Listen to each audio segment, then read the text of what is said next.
Halo kawan-kawan, kembali lagi dengan saya Putu Suna Kuncir tentunya di PSK Channel. Every single day I'm gonna make something great. That's my way. Every single day I'm gonna make something great. That's my way. Pada video kali ini saya akan membahas mengenai cepalo dalam seni pedalangan atau seni wayang berdasarkan request kalian. Tapi sebelumnya tetap saya ingatkan bagi kalian yang baru bergabung dengan channel ini, silahkan tekan like, komen, dan tentunya subscribe dan share juga video ini kalau menurut anda video ini sangat bermanfaat. Bagaimana videonya? Jangan kemana-mana, keep watching.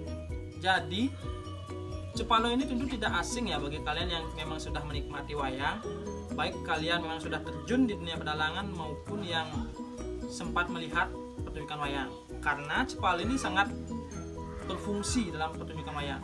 Cepalo ini berguna untuk membunyikan keropak wayang. Jadi suara itu kira-kira seperti ini.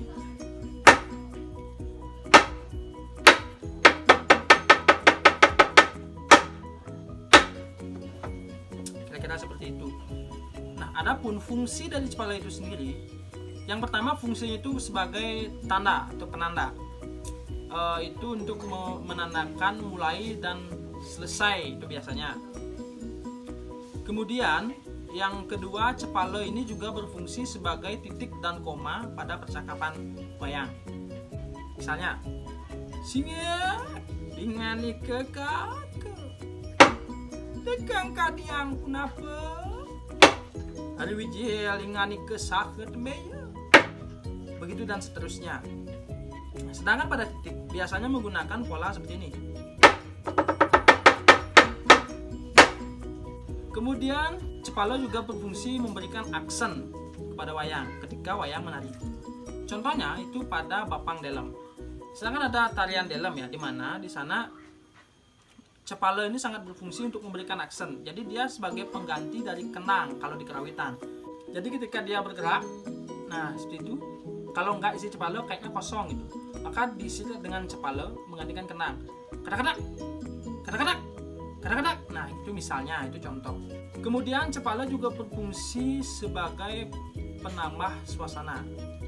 Contohnya pada mau keluarnya bala-bala atau rewang-rewang ketika berperang kan ada rewang-rewang nih biasanya, maka akan diberikan tanda dengan cepalo blak blak blak blak blak gitu. Maksudnya dengan keropak blak blak blak blak, itu akan menambah suasana sebuah kegemuruhan gitu. Jadi itu beberapa fungsi dari cepalo dan ya sekilas penjelasannya lah, dan semoga bermanfaat bagi kalian. Selanjutnya saya akan memberikan beberapa pola permainan cepalo. Bagaimana videonya? Keep watching. Oke, jadi sekarang saya akan contohkan beberapa pola cepalo.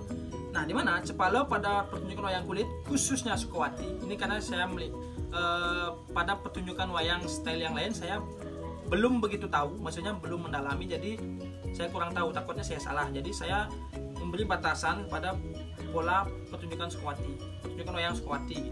Jadi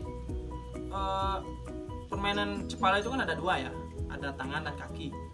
Nah, kalau di tangan itu sebenarnya lebih simpel ya, karena polanya hanya segitu gitu. Misalnya hanya itu sebagai koma, artinya dia cuma satu suara tak gitu aja. Kemudian yang digunakan sebagai titik atau sebagai penyelah itu biasanya bunyinya seperti ini.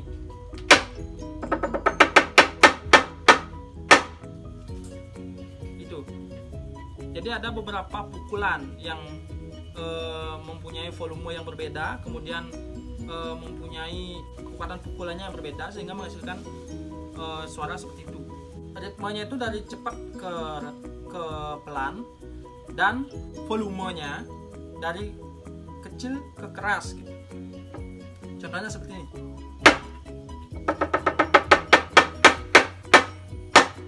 Nah itu cepalo pada tangan itu biasanya dimainkan dari dua sisi, artinya ada yang dipukul dari sisi luar dan dipukul dari sisi dalam. Nah, Kenapa ada cepala dari luar? Nah, menurut analisa saya itu berdasarkan saya memperhatikan beberapa pola pertunjukan dalang senior. Jarang ada yang mengeluarkan wayang semuanya sebelum kayonan, tari kayonan. Jadi pada tari kayonan itu biasanya yang dikeluarkan hanya beberapa wayang, misalnya seperti pemutihan, kanan kiri, kemudian ada kayu kepuh, dan mungkin ada yang biasanya ada yang mengeluarkan siwa dan durga dan lain sebagainya, yang notabene-nya sebagai di sisi gitu, hanya digunakan di sisi. Jadi wayang yang lain itu masih tetap dikeropak. Nah, itu yang menyebabkan kalau dipukul dari dalam itu akan susah, tersingkuh. Nah, oleh sebab itu makanya cepala itu dipukulkan dari luar seperti ini. Nah, selain itu mungkin agar mendapatkan volume atau kekuatan yang lebih keras, karena kan kalau dari luar ini kan powernya itu lebih keras ya, kita bisa mengeluarkan power yang begitu keras. Dan kalau dari dalam kita mengeluarkan power keras, kita kan takut ini ya, kalau kayunya masih bagus nggak apa-apa sih, tapi kan kalau keropak lama itu mungkin ditakutkan ini caplus gitu atau keles. Ini kan kalau dipaksa bisa sih, cuman pasti yang keras pasti dari sini. Nah, lebih berpower dia. Itu berdasarkan analisa saya. Kemudian yang kedua itu dengan menggunakan kaki, cepala kaki. Nah, pada cepala kaki biasanya posisi kaki kita bersila, namun tidak seperti bersila ketika kita ingin sembahyang. Kalau kita mau wayang, kaki kanan kita angkat, taruh di paha kita di sini, di atas paha. Jangan di atas paha orang lain, nanti bisa kena gemelan bungutmu. Dan cepala ini kita letakkan di sini. Nah, jadi dia masuk di antara ibu jari kaki, jempol jari kaki dan telunjuk kaki. Ya pokoknya inilah di selak-selakan ini gitu. Anda tolong dicari sendiri-sendiri ya. Oke, jadi posisinya seperti ini. Saya akan lanjut pada pola. Di sini juga ada pola seperti cepala tangan juga. Cuman ini harus kita tekan agar keropak ini tidak ontal-ontal, ngawang biar nggak gitu, biar diem. Tekan dan cepala ini memukul dengan kaki depan. Nah, seperti itu. Ini juga digunakan biasanya sebagai koma dan titik pada dialog. Sederhana. Atau bisa juga ketika nada belung, misalnya di alas harum di keluarnya wayangan isi nada belung gitu. Jadi ini berfungsi kayak gini.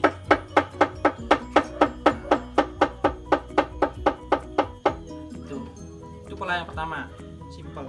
Kalau kalian misalnya susah nih, karena ini kan memerlukan tenaga dan konsentrasi yang tinggi ya, karena kita harus menekan ini, tetap harus ditekan dengan tumit kaki agar dia nggak mengang gitu. Nah, ada tipsnya itu seperti ini. Kalau saya biasanya saya akan tekan ini menggunakan kaki kiri seperti ini, baru saya mainkan kayak gini. Tapi khusus untuk itu aja, biar lebih gampang kita. Misalnya di ngomongnya kan lebih santai lah ke kita, nggak terlalu, dia nggak repot, dia tidak repot bekerja sendiri gitu. Itu yang pertama. Kemudian yang kedua, pola yang kedua itu menggunakan tumit kaki. Jadi tumit kaki itu kita gunakan dengan istilahnya kalau senior apa, ninyak gitu ya. Gitu. Jadi ini kan keropaknya ada ngang-ngang gitu ya. Nah, posisi keropak itu harus ngang kayak gini. Maka kita tinjak dengan tumit kaki, akan mengeluarkan suara seperti itu, blak gitu. Itu biasanya digunakan pada perang, biasanya perang. Nah, mungkin saya akan coba contohkan ya sedikit. Misalnya nih,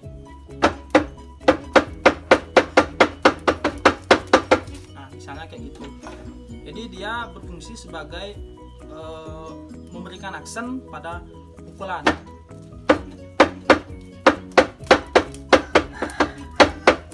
Nah, itu misalnya.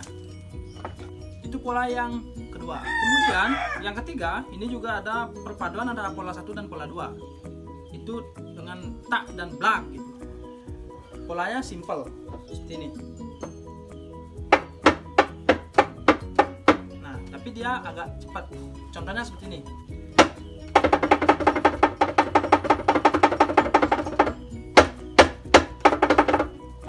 Itu biasanya juga digunakan pada perang biasanya. Kalau perang banyak itu menggunakan itu kata-kata. Keempat, ada pola seperti ini. Nah, itu dia. Kata-kata. Nah, jadi pola yang ini digunakan biasanya pada untuk memberikan aksen-aksen, misalnya kayak dalam misalnya. Atau perang juga bisa sih. Nah, misalnya kayak dalam nih. Yang saya katakan tadi, yang memberikan aksen pada dalam. Contohnya seperti ini.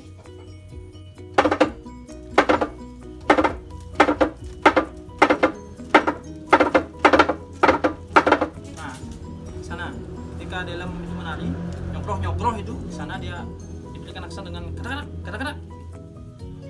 Selain itu, bisa juga pada mangkat atau perjalanan wayang ketika mau perang gitu, bisa juga. Misalnya, nah, itu juga bisa.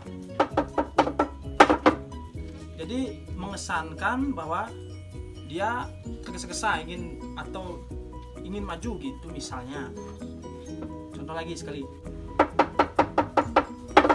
Nah, itu contohnya. Kemudian pola yang terakhir, yang kelima ya. Yang terakhir lah intinya. Itu ada pola seperti ini. Saya ulang. Sekali lagi. Nah, jadi suaranya itu blak, kata-kata, blak. Itu biasanya digunakan ketika ketika ada wayang yang menyembah. Misalnya ketika abaikan suara yang keluar. Ketika dalam menyembah saat pepaduman misalnya. Nah, jadi digunakan seperti ini.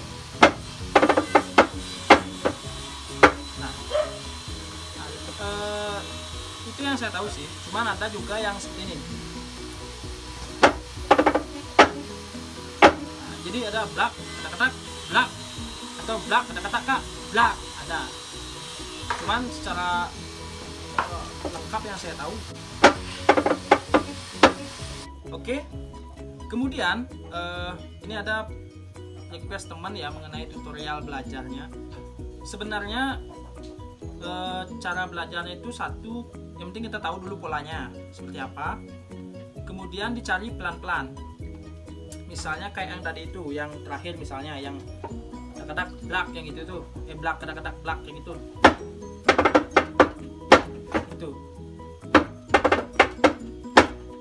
Sebenarnya tinggal dilatih aja biar kaki kita itu refleks dengan sendirinya. Misalnya kita cari dengan secara pelan dulu. Nah,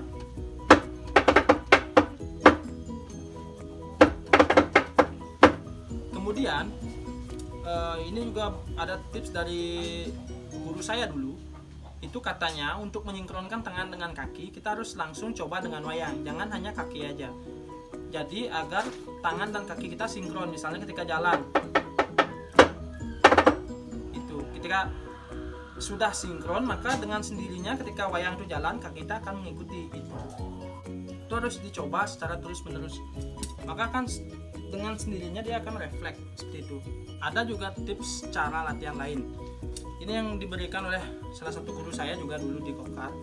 Jadi caranya seperti ini. Nah, ketika kita duduk di kursi atau dimanapun kita berada, kan kaki kita di bawah nih misalnya, jangan taruh kaki di atas ya, di bawah. Jadi kaki kita dibeginikan.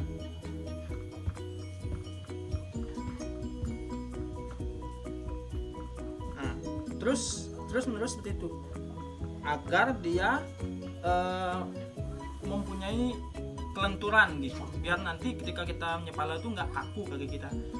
Tapi memang ketika kita baru awal-awal belajar itu pasti sakit, itu sudah pasti, karena apapun yang pertama pasti sakit kan.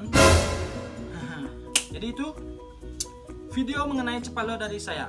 Kalau ada kurang saya mohon maaf, dan nanti mungkin saya akan tambahkan lagi kalau ada waktu. Oke teman-teman yang baru bergabung di channel ini, jangan lupa like, komen, dan subscribe, dan share juga video kalau menurut Anda video ini bermanfaat. Dan salam PSK, bye bye.